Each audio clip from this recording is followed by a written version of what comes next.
Welcome, welcome. Good day, good afternoon, good morning, wherever you are. We are live now in Viada's Tiny House Village.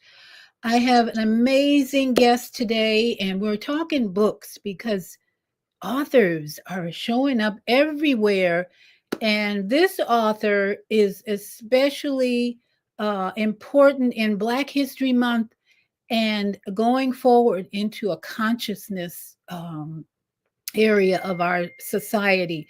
My guest Amun is going to share his two books, and he has an upcoming book signing. But first, let me welcome my tiny house village right now.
There you have it. There you have it. That has been my journey for the past almost 10 years, just visiting tiny house communities, living in a 8 by 20 tiny house on wheels for 5 years. And that's why I have a YouTube channel that I want you to like and subscribe to, because tomorrow we're going to show you how to build your own tiny house. Yes, me and my friend LA, who's a do-it-yourself guy. We're going to be here tomorrow at 3 to show you how you can live in a tiny house and travel, spend your money on traveling. But today, I'm very honored to have the author of 2 books, and I want to bring up these covers. These are some just amazing covers here. I love these covers. The title of his books, let's see if I can bring that. The title of his books are right here on the screen. Let's see if I can. The Science of Soulmates, Marriage, and the Divine Family Structure. And then this book, Words of Wisdom. So welcome, Amun. How are you today? I'm excellent. How about yourself? I'm doing great. I don't know about you. Where are you now? What city are you in? I'm in Tuscumbia, Alabama. Ooh, the weather in Florida was just perfect today. I rode my bike and I was just singing while I was riding because the weather is just perfect. What's the weather Oh, it like is. in Alabama? It's real nice. It's real nice out here. Yeah, so all you folks up north still in the winter snow or whatever. We send love, love, and sunshine, right? But this is why I'm so grateful every day to be in Florida. And by the way, I'm gonna have my Belize video will be up either tonight or tomorrow. I finally put it together, my video, my sharing my journey in Belize. But Amun is here to talk about these 2 beautiful. The covers. Who did your covers? These are just awesome, especially the one with. Um, Tanisha, Tanisha Oh, did the Tanisha Thompson. She did the covers, and one of the for the Soulmate book, I went and found that one. I ordered that one, and she did the other one. And it's a few other books that will be out soon. She did the covers for those books. You'll see them, but all of them are beautiful. oh my goodness, I just love them. And so tell us about, you know what, I'm an author too. I've written 3 books and I just finished republishing my first book. Tell us about a little bit about your journey to put out this material, especially during I think it's significant, it's coming out during Black History Month because people are so ignorant. Let me just give you an example. This woman, Jasmine Crockett is her name. She's getting all the headlines lately in Washington. And I was reading a post on X about her comments, and people are like, this one woman said, "Well, why aren't more African Americans commenting about what she's saying?"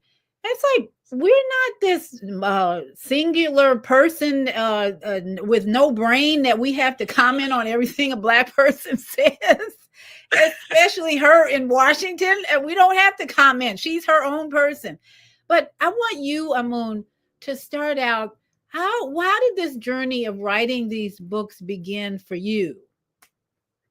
Well, I look around and I see the condition of our people. I see the hardships that our people go through, and I see we all know about slavery and genocide, and we know in many ways that it's still going on today.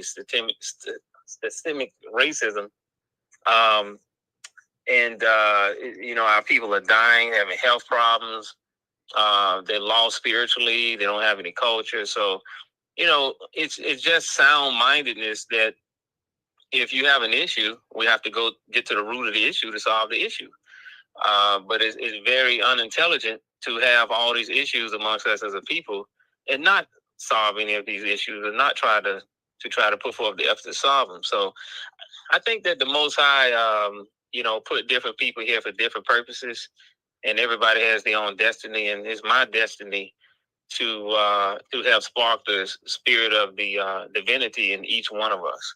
Yeah, absolutely. And you're doing a great job of that. I've been with Amun and his family doing the meditation for several days, 3 hours. We're going for 40 days. And you know what's come out of it for me is that I have more clarity in making decisions. I didn't realize it until I had to make a major decision this week, and I thought, wow, that came so quick. Why was that? And I thought about when you spend 3 hours meditating, and it's something new for me. I don't think I've gone more than an hour or two at the most, but 3 hours, it changes your brain. What do you see the benefits of 3 hours of meditation mostly, Amun? It actually creates a sense of stillness. Um, and it helps to balance out the right and left brain hemisphere. But what's more important is intensive guided meditation. And intensive guided meditation, when you're dealing with different frequencies of energy, you can actually heal the cells in the body. Um, you can activate certain energies inside of the body that were dormant, or what they call the chakra system.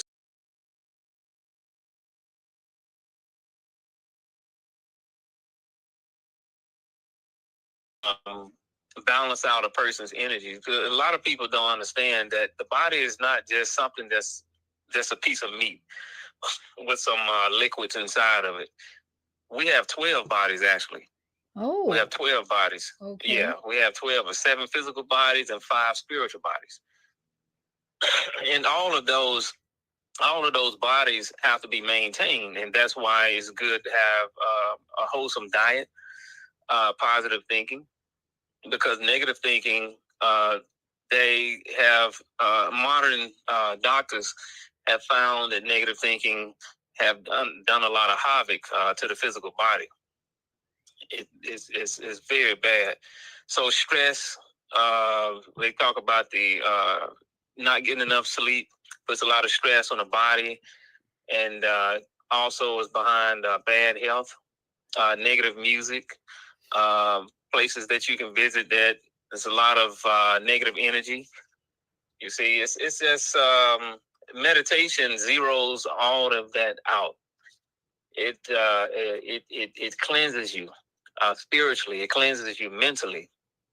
You see that, and it relieves all stress, and it give you the ability to really reason between the sublime and the mundane. You see that, and help you to move through life being guided by your intuition, which is quick perception of truth without any process of thinking. And this intuition is the force of the Most High within you, your divine inside, and it's never wrong. If anybody thinks the intuition is wrong, it's not intuition. You see that? But we have to get past all the static in the radio and have a clear channel. And that's what meditation keeps inside of the body on all levels. Well, you know what else, as you were talking, I was thinking about when you said sleep is important. I am coming to realize that when you lay down at night, if you're carrying, there's a scripture that says, "Don't let the sun go down. Don't let your anger go to sleep with you," or something like that. I'm paraphrasing. Don't let the sun go down on your anger. Okay. And what I found, if you go to bed with anger, resentment, regrets, shame, all that, you're not going to get good sleep because your body is so charged up with those low frequency, low vibrating emotions. So I'm going to be really advising my family who's having a lot of health challenges right now, that one thing you really need to do when you lay down is just express gratitude for everything that happened in your life. Now, how hard is that to do, Amun? It's not hard to do at all. Actually, that sets the tone. People need to look at sleep as the doorway to the divine world, and the awakeness is the doorway to this world. And so when you're going in and out of these doors, you should always set the tone for yourself. That's why it's good to do auto-suggestion or affirmation, also prayer and being thankful. And it keeps your energy positive because we got a lot of negativity around us in the atmosphere, negative mental energy in the atmosphere. So we want to make sure that we, as religious people say, stay prayed up, and we need to stay meditated up, fasted up, and everything else up. So, but it's very important that you go to sleep with a peaceful, stable mind. Very important. Yeah, so we want to stress that as we go today, that these books that we are talking about are all meant to help you keep a peaceful state of mind. So why don't you start out with either one of your books? Which one? To tell us a little bit about what's inside, and why you think it's important for these days we're in right now. Okay, can you hear me clearly? Yes, we can. If anybody, Okay. we've got some people in YouTube comment. If you can't hear him, please write a comment. But I'm hearing you fine. But let's Okay. see. This is where I've got your cover, Words of Wisdom, up. You want to start with that one? Love that cover too. What? First of all, some people, I've invited all my Facebook friends to join us, especially if you didn't learn anything new this month in Black History Month. I don't care what color you are. You should be here tonight, right now, learning something new for Black History Month. So tell us about this symbol on the cover of your Words of Wisdom book. You're the first person to ask that question. Yeah, I know a lot of people don't know, and they probably, inquiring minds are wondering, what does that mean? that is actually called an Ankh. Okay. And the Ankh is a symbol of eternal life and creativity, actually. And that's something that has to be accomplished. If you look at it, a lot of times they say that it represents the phallus of the man and then the vagina of the woman. But actually, the deepest secrets in that, which I'll speak about, that they teach in the schools of thought, is that it actually represents the human body, and the lower limb actually represents the spinal column. And once a person learns to control the light within them, or what you call the Kundalini force, or the destructive, the force to construct or destruct, that rises from the base of the spine all the way up. And they will tell you, once you completely graduate from that level in that school of thought, then you have stepped from a state of mortal to immortality, and thus you have gained the key of life. You see that? Yeah. So that's what that represents. It's the creative life force. So, you see that it's funny. You see Christians wearing the cross, the crucifixion, which really symbolizes death for the real meaning of, I mean, the symbolism of Christ and all that on the cross. And think about, compared that to the Ankh, wearing the Ankh. What vibration is, what's the vibration of an Ankh versus a cross? Well, it has some negative connotations to it. When we look at the cross, we think of death. And when we look at the Ankh, we think of life. Right. But the cross actually predates the Christian concept behind the cross. You see what I'm saying? It goes back to the four winds, and it goes back to the four elements, which represent the 7 states of being, which are solid, liquid, gas, ether, light, electricity, and magnetism. Some people say earth, water, wind, fire. But fire is composed of the 4 higher states, which is, like I just said, ether, light, electricity, and magnetism. Everything in existence is made up of these 7 substances. These 7 frequencies actually, what came out of these 7 frequencies is the 100 elements that they have on a periodic table. And from that, molecules were made, and everything that you see around you, from metals to wood to whatever you can think about. So the original cross represent those 4 major elements. But when we had, as man grabbed hold of these things based on their nature and their way of thinking, they created new ideologies around these symbols and new connotations, just like the ancient African god Ra, which was a ram-headed deity. But when you had other people get a hold to that symbol, the ancient Egyptian symbol, ancient African symbol, the ram-headed deity that was known as Ra, the head god, they turned it into Baphomet, which is a goat-headed deity for them. Very evil spirit, sometimes represented by the 5-pointed star, the upside down 5-pointed star. So, and think about the swastika. Ye or Kanye recently posted something that offended a lot of people, but that's what he does with a swastika. And I commented and I said, that symbol is ancient, way before Hitler, and you people need to do your research. Are you aware of that, the swastika meaning? I mean, the ancient use of that symbol? Yeah, the swastika, like I say, the cross, the ancient cross, it actually derived from that. But from that ancient cross, you have negative connotations. Yes. They made it where it's actually it's not speaking about the harmonious forces of nature, but it's speaking about going against the forces of nature. So it's like the natural harmonious state of the universe is going against, is perverted. You see that? Yeah. I don't know how much I can say on air, but I don't, but you can also see homosexuality in that and things like that when you do some research from the cross derivatives. But that's why people need to do research. This platform, Viada's Tiny House Village, will always be encouraging you to do your research. And I can only talk for so long, and I invite you to talk and make comments as well. But it really pays to do your research and not let people tell you what's true and what's not. But tell our audience about Words of Wisdom, why they need this book right now. and you're going to be doing a book signing in Philadelphia. But what is in the book that you believe will really shine or help people, uplift people?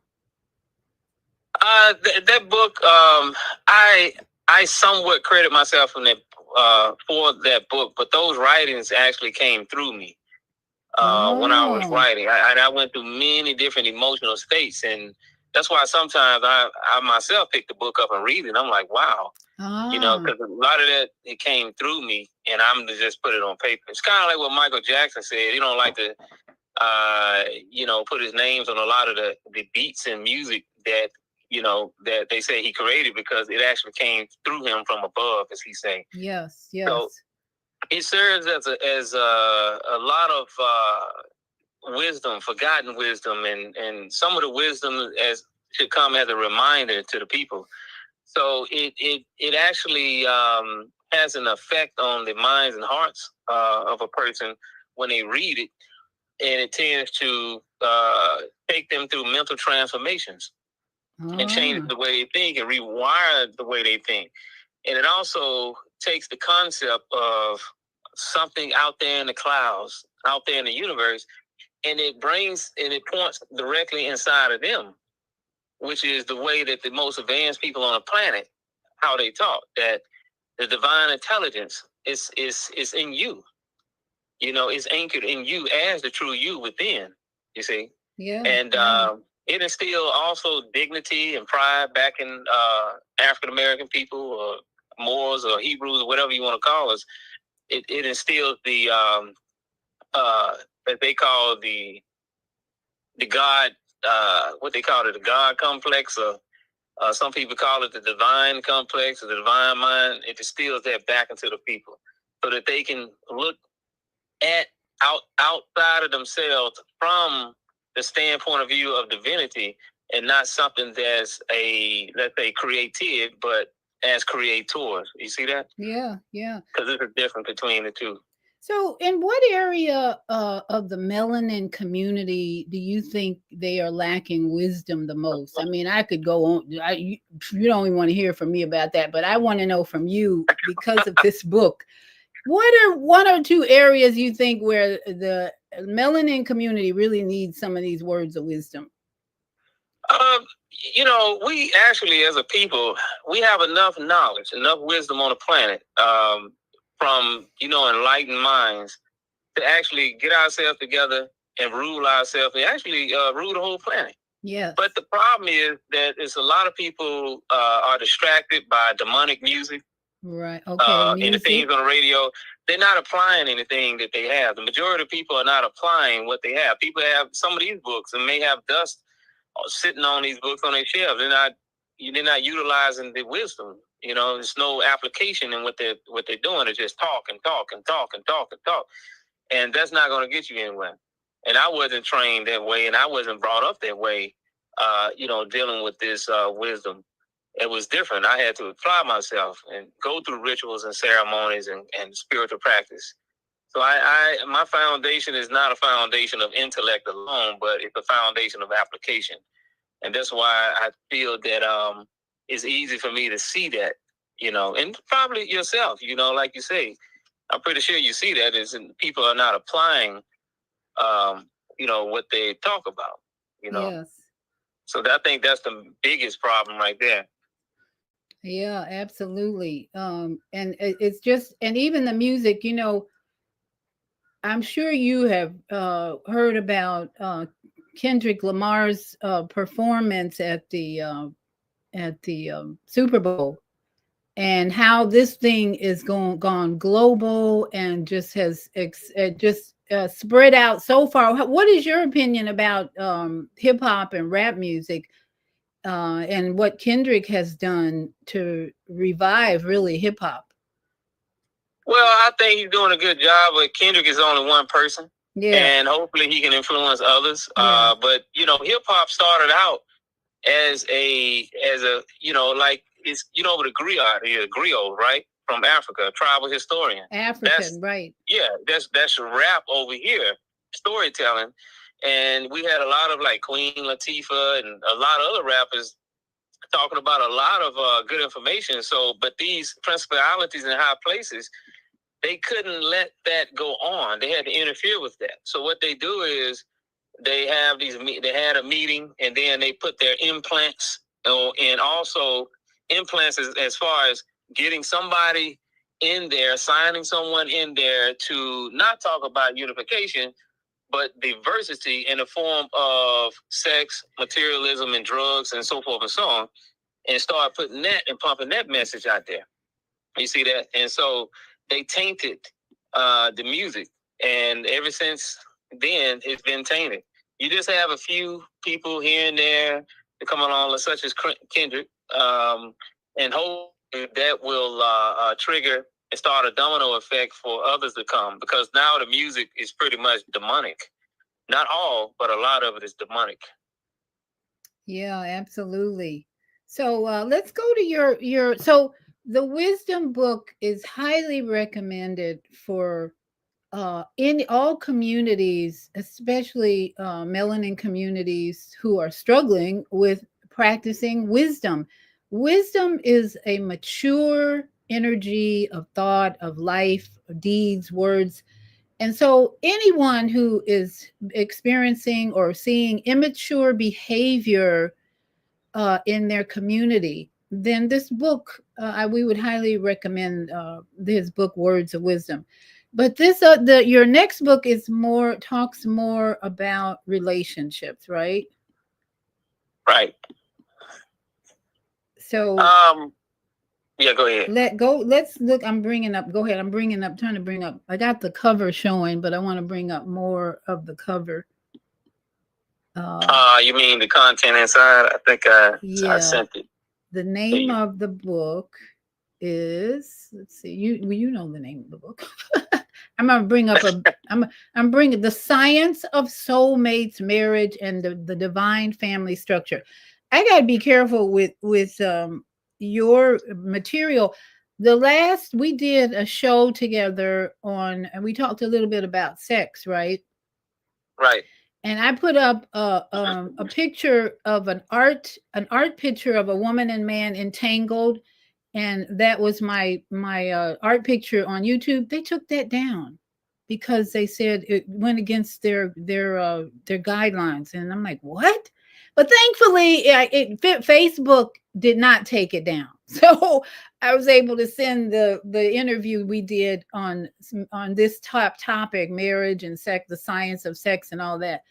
But that's why, as I break free, as I go out on my own this week, I have to just be mindful of the elites' confusion about everything. Even especially relationships. So I'm grateful that you're coming out with this science of soulmates, marriage, and the divine family structure, because we are so confused. So please tell us more about the science of soulmates, marriage, and the divine family structure. How and why did you come up with this, and what's inside this book? Well, I think that going through a lack of culture, through slavery, genocide, a lot of our culture and how to speak to one another, the morals, hygienics, civility, all of that stuff went out the door. Decorum. It's a lot of good people, men and women, that just don't know how to melt into each other. They don't know how to entertain intimacy in a sacred way, but more so in a bestiality way, from what they see on TV. Right. Don't know how to speak to one another. Many people don't know their roles, and they act like the roles is a choice. No, what you were born as, a man actually has a nature, and a woman has a nature. And then we have to understand that when we talk about soulmates, like I said before, soulmates is not just two people compatible on a soul or spiritual level. In the cosmology of our ancestors, throughout a lot of different tribes, what people forgot was that when we're talking about our higher self, we're talking about the Most High. The Most High is both male and female as far as in essence. But when that essence, before it incarnates, it splits into two things. These two things incarnate, male first, female second. You see that? Right. As living souls. Right. And so when you're talking about soulmates, you're talking about seemingly two different bodies that carry the same substance in the body, except the substance that's in the man's body is a masculine or a positive energy, and with a substance in a woman's body is a feminine or a negative energy. And then they have a higher self, not two separate higher selves, one higher self, one higher self. Now, that they both feed from. If you have somebody that you come together with that you are very compatible with and they're not your soulmate, you are actually feeding from separate higher selves, and your soulmate could be married to somebody else. You see that? Ooh. But as every time that that incarnation takes place, we always incarnate in twos. Everything is polarity. That's a part of the universal laws of talking about the emerald tablets. You see that? Mm-hmm. Law of rhythm, the law of vibration, as above, so below is above. You see that? All things are reflections of each other. So they call this polarity in some schools of thought. They call it nous, which is, some people refer to nous as the divine binary, negative and positive. You see that? So that also flows through us as a people, when it comes down to incarnations from this spark, or what you want to refer to it as a recycling or whatever. But we don't have the personality that comes back. Only that essence comes back and creates a new personality. You see that? Yes. So that's why they talk about the potency of soulmates coming together. It's not probably, actually, it's your greatest potential that you can ever express. Now, it doesn't mean that, I got my soulmate, so it'll work. No. If you don't have the principles of characteristics and proper decorum, how to speak properly and how to, take care of yourself in your role, then it won't work out. It still can fail. But if you got it together characteristically and culturally, it'll be the greatest experience that you can experience with anybody. You see? Yes. Oh, I love that. And we, especially in the melanin community, we got so off track in that period where the government was telling women, well, if you don't have a man in the house, you're going to get more money.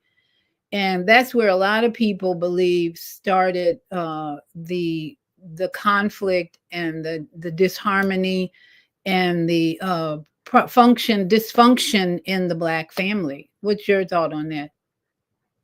The dysfunction in the Black family? Yeah.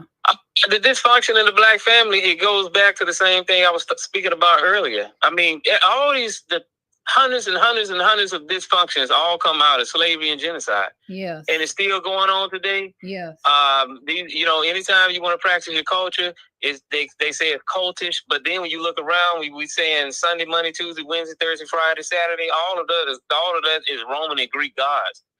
So we worshiping somebody else's culture or concept instead of our own. When, like the book explains, it goes into the role of man, how to practice and how to be in your role, how to carry yourself as a king or man, and what the woman is, how she magnifies things, her nature, how she blossoms things. You see that? Yeah, and so you when you learn the science of the role of a woman and the science of the role of the man and its effect on the children, then you can take advantage of the energies there. You see that? Mm-hmm. And bring harmony to your household. Yeah. You see that? Oh, yeah. Because you now have the instruction manual. This covers everything, even the realm of sex, or what we call divine relations. You see that? Yeah.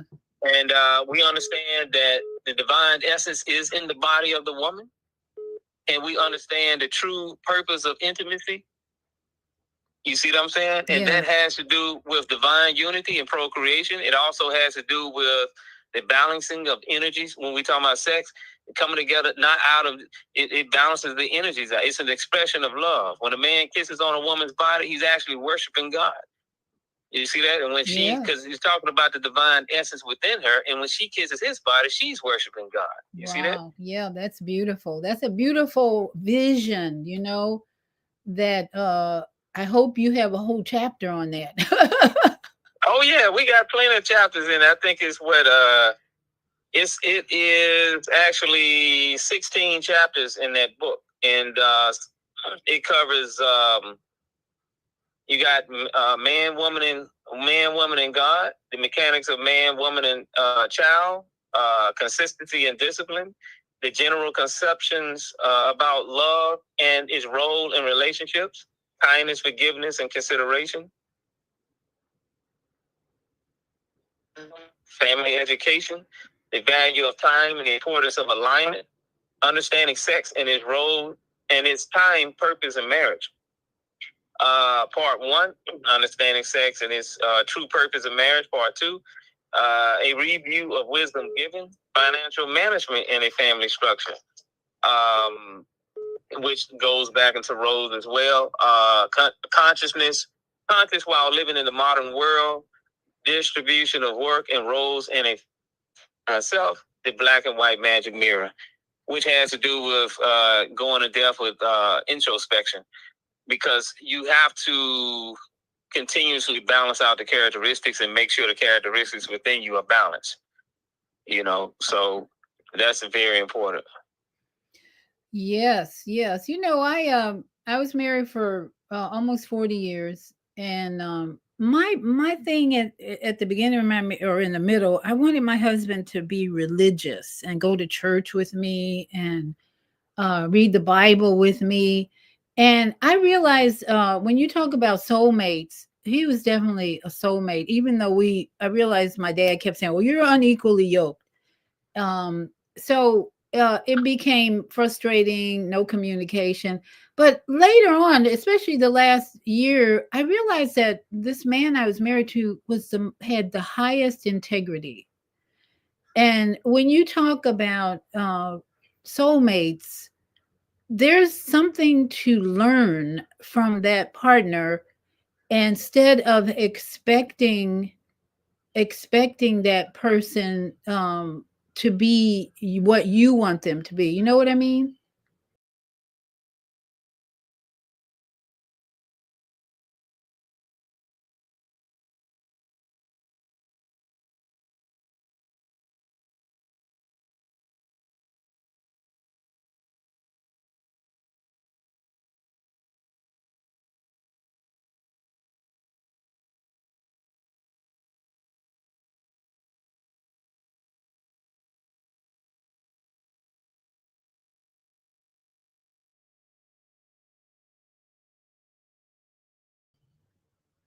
Yes, yes.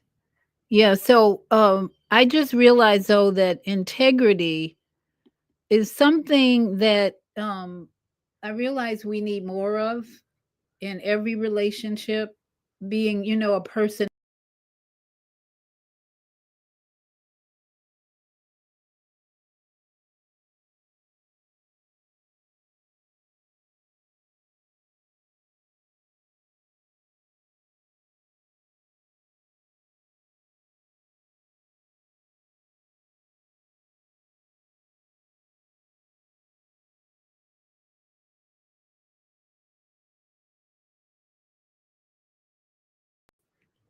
Yes, yes. So you're going to be at in Philadelphia, right? For how you're in Alabama and you're going to be in Philadelphia for your book signing Saturday, right? Correct. So are you flying or driving? It's like that's a long way. I'm flying. I'm flying. Okay.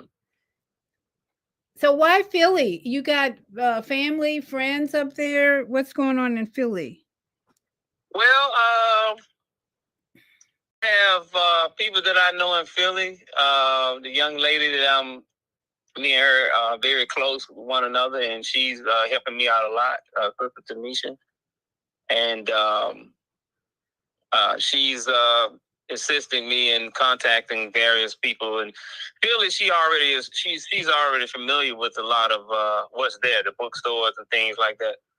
She's familiar with it. So she's assisting me in setting up book signings and certain positions, on radios and podcasts and so forth and so on. So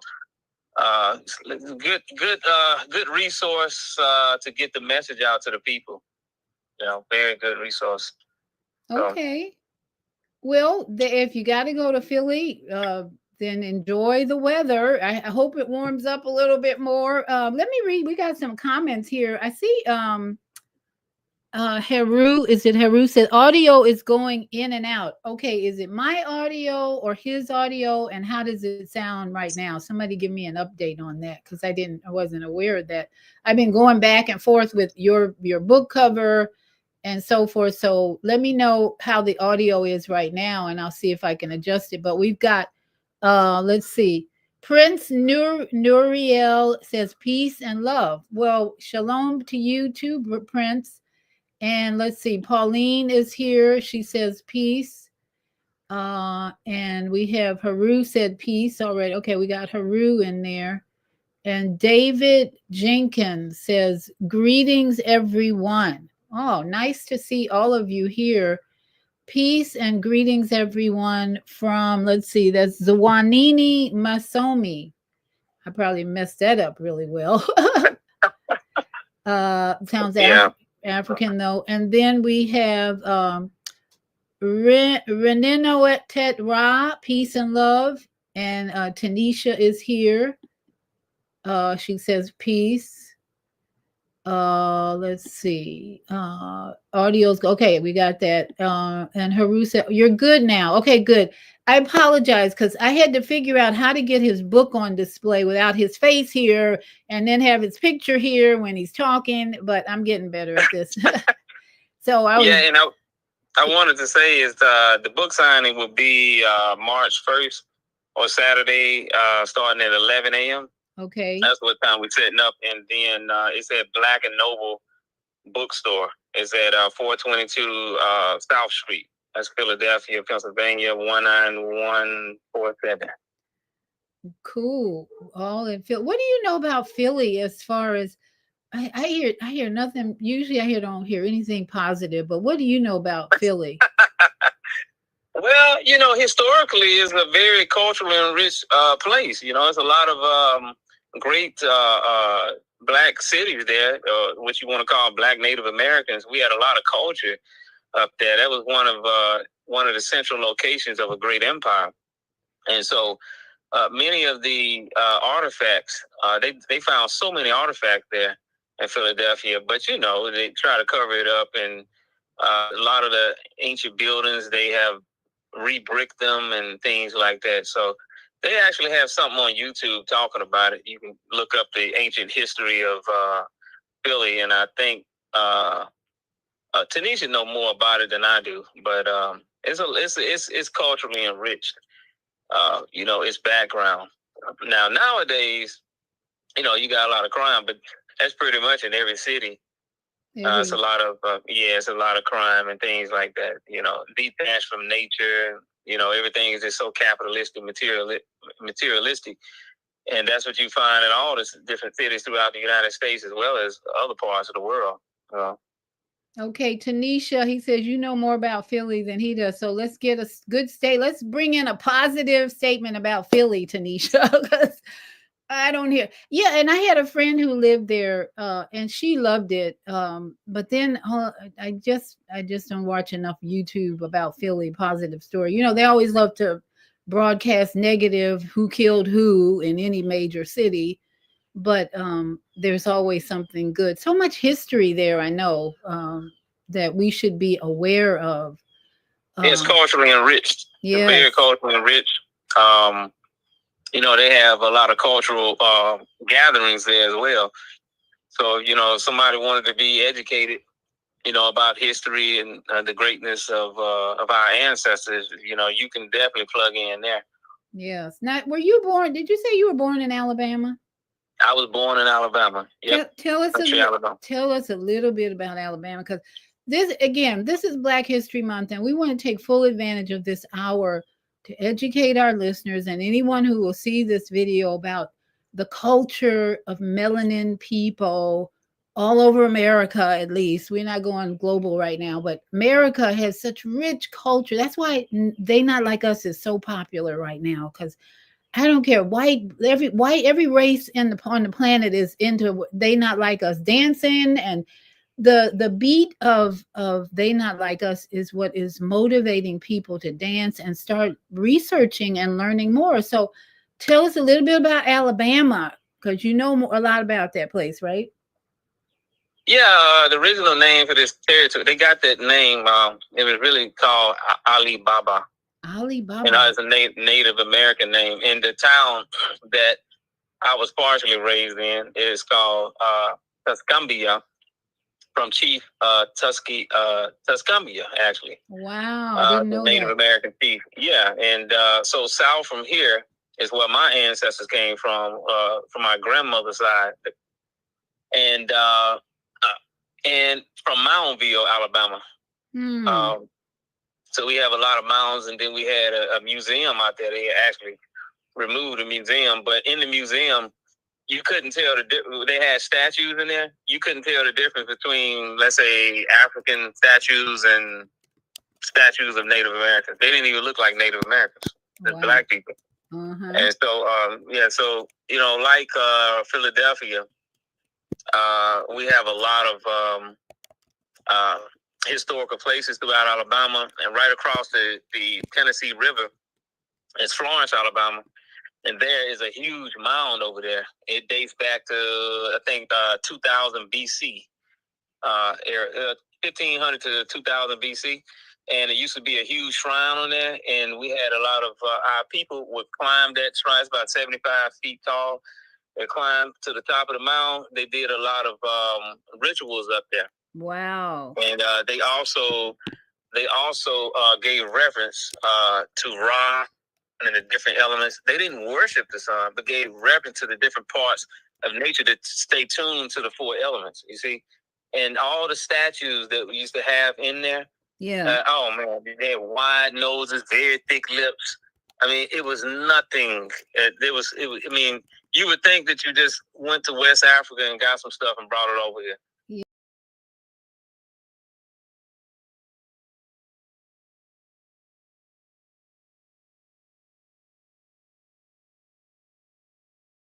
We here. Yeah. So the ancient ones are up. Yeah, I got booted out for a minute. But yeah, that's amazing because Alabama, all we know is that Alabama's in the South. And if you've never visited there, which I've never visited there, it's mostly flat land, right? Yeah, it's mostly flat land, but it's very beautiful. So much scenery, beautiful trees. It's the trees and things like that. But we do have a city area, Montgomery, Alabama, which is the capital, and then we have Birmingham, Alabama. So it's kind of like the best of both worlds to me. Well, not too crowded, right? No, it's not. It's not too crowded. I mean, if you like crowded areas, you would go toward the city area. If not, you would go to other parts. Even in Tuscaloosa, we got the University of Alabama is in Alabama, of course. We have historical black colleges, Tuskegee University, Alabama A&M University, Alabama State University. We got a lot of historical black colleges.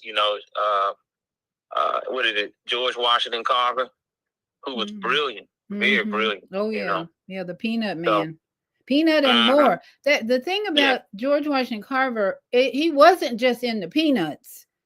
That man, the brilliance that came out of his mind, he created so many things just out of the peanuts, and that's a person to study for sure. Shaving cream. Yeah. Amazing. Yeah.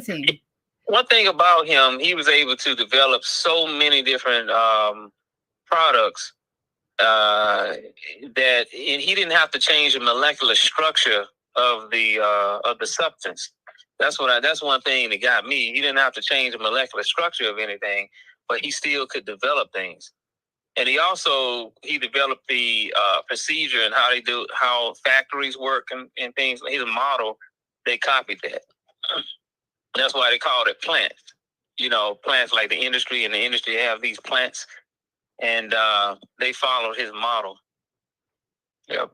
Yeah, there's a list going around of all the inventions that melanin people created, and you're surprised when you read it. It's like, well, we know things like the stoplight was created by a melanin man, dark man, and so it pays to study in the month of February, if you haven't done it, about the people who built this country, the people who have been entertaining, and whose talents and skills have created America in such a way that it wouldn't be the same without us, right? So Right. we give thanks to our ancestors right now for helping Amun, for one, create these two books that are going to uplift people, educate people, and inspire people to be better. We all writing books to help our brothers and sisters, no matter what color, to be better. So if you're not familiar with Black culture, African culture, you need to buy these two books. And again, he'll be at, I got it in the chat, he'll be at the Black and Noble bookstore. I think I put it in here. This Friday. It's actually Saturday. I mean Saturday, March 1st. Yeah. I wrote it in Yeah. there. I don't know where it went. So be sure, if you're in that area, to look him up. And we're still doing meditation, and I know you paused it, but we're still meditating 3 hours for another, we're about halfway through. I think a little over that, maybe. Yeah, but about halfway through. Yeah. So be sure, if you're wanting to really grow and evolve spiritually, you might want to contact Amun about joining the meditation. For it's not too late, right?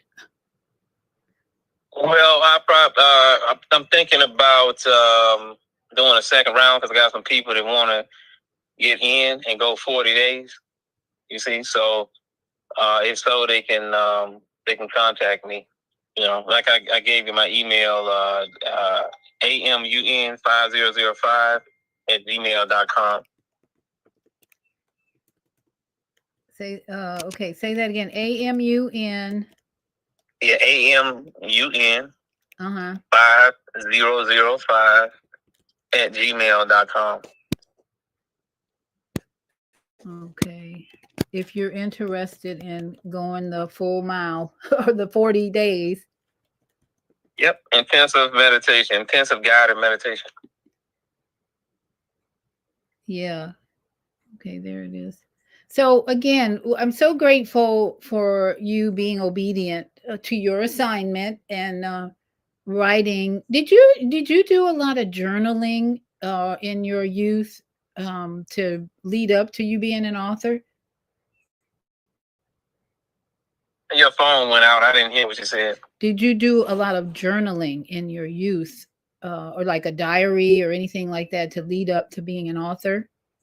No.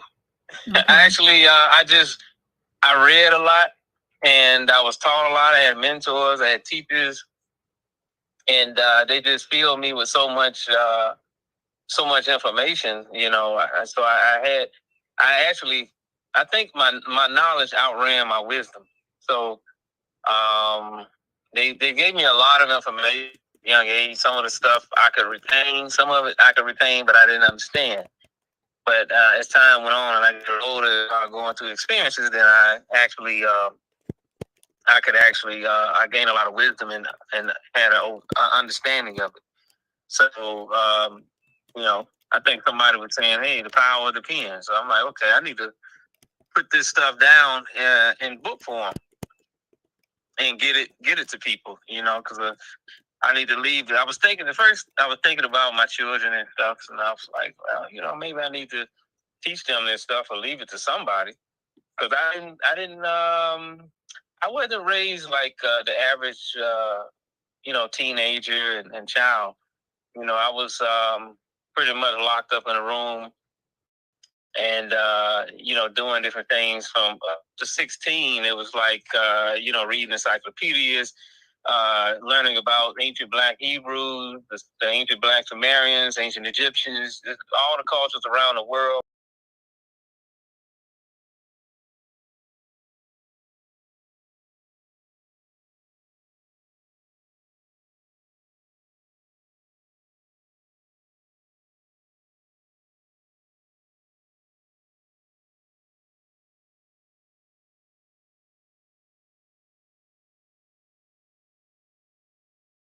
In high school, and a whole lot of meditation. A tremendous amount of meditation, concentration, fasting, and chanting, and learning the science of the inner body, the network, how energies flow through the body. I kept going with that. That was a very difficult time uh, that I went through because it takes so much discipline. You can't go to parties. You can't do this. You're sitting up in your shrine. You're doing what you need to do. But my love for that outweighed my love for everything else. You see what I'm saying? Yeah, your parents knew what they were doing. Discipline is life. I look at the people in my life right now who are on medications, and they would rather take a drug from big pharma than be disciplined. Stop all the drinking of alcohol, stop watching so many Netflix for violent movies. I see that kind of undisciplined behavior, and yet they want to do something like a colonoscopy. I got somebody in my family, I'm going to get a colonoscopy. I'm like, why? Because they're not disciplined. And so I have to relax and stop trying to change people. But discipline, what you got was a blessing, and was gold, because so many people are struggling with that, being disciplined. And what you just shared is that it starts in your youth, and that's what creates great authors and great teachers and anointed individuals who are here to help us come out of this craziness that we're in. Twilight zone, I call it. So yeah. Mm-hmm. Go ahead. I was just saying that I had family members, my uncles and aunt, and I had support from them. They was already in this stuff before I was born. My mother, and so it started around age 6, and then from there up to the 16 and things, it switched gears, and just kept going with it. Kept going. So we give thanks for parents who, well, let's just say we give thanks for the ancestors who were obedient to the guidance of spirit that said this child needs discipline, this child needs whatever they gave you, that you are now an adult who is teaching and sharing, and you definitely have wisdom beyond your years. Every time I hear you, I'm like, this, how old is he again? I'm thinking you're not in your 80s for sure, but that's the type of wisdom I hear come. That's the type of wisdom I hear coming from you, is someone who's 70 or 80 years old, and not, we don't even have a lot of those these days. But I give thanks every day for souls like yourself who I can relate to, communicate with, and we are like minded. And all of you here today with us, so grateful that you joined us, because you're like conscious individuals, all of you, just to be here. And anyone, I think, who comes across this video in the future, they're looking to evolve and grow by, number one, reading this book. And then I have a new book that I just renewed. So as authors, we come together and we conversate. I'm so grateful. Any final words as you prepare to travel to Philly? Go ahead. Just to keep an open mind, and wisdom is a blessing. Mm-hmm. Knowledge is a blessing, and when you receive that blessing, make sure you utilize it, or you'll lose it. Yes, yes, yes. And I get a lot of wisdom reading the Psalms and Proverbs, even though I don't go to church and I'm not religious anymore. If you want to find wisdom, open up the Psalms and Proverbs. It's there daily. I read it daily. Like, oh, wow, that's interesting. So that's where I get a lot. Plus, my dad back here, he was just full of. He lived to be 95 years old, And we wrote this book together, Sherman J. Howard, Football and Beyond, The Legend and Legacy of an African American football. And I am his legacy. So I teach the physical education and the athleticism that he represented, and all of us really are we are the legacy of our ancestors, whether we like it or not, or know it or not, or aware of it or not. But let us all be building consciousness to be the best representation of our ancestors, because they are resilient, their resilience. And that's the biggest thing I take away from this month of studying more and watching the development of Black history and all that, is they were so resilient and strong that that's the least we can be as we travel across this planet Earth. So again, blessings and travel energy, mercies to you and your family as you go to your next assignment here on Earth. Okay. And Yeah. looking forward to getting your book. And we'll see you in the meditation. Thank you.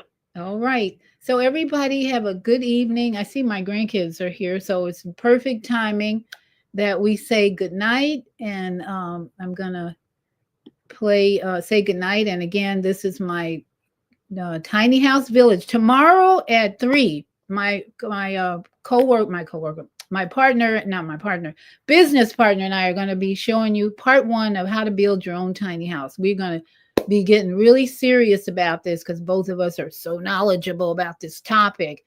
So if you're interested, tune in here right here tomorrow at 3, where we will be starting part 1, step 1, to how to build your own tiny house. If you're burdened with mortgages and all that, you're going to need this information. And I'll be uploading my trip to Belize tonight. I think I got it all together from iMovie, and I'm like so excited. So watch for that. If you haven't already, please like and subscribe, and you'll get notifications when I'm traveling and when I'm interviewing new people like this great person we just heard.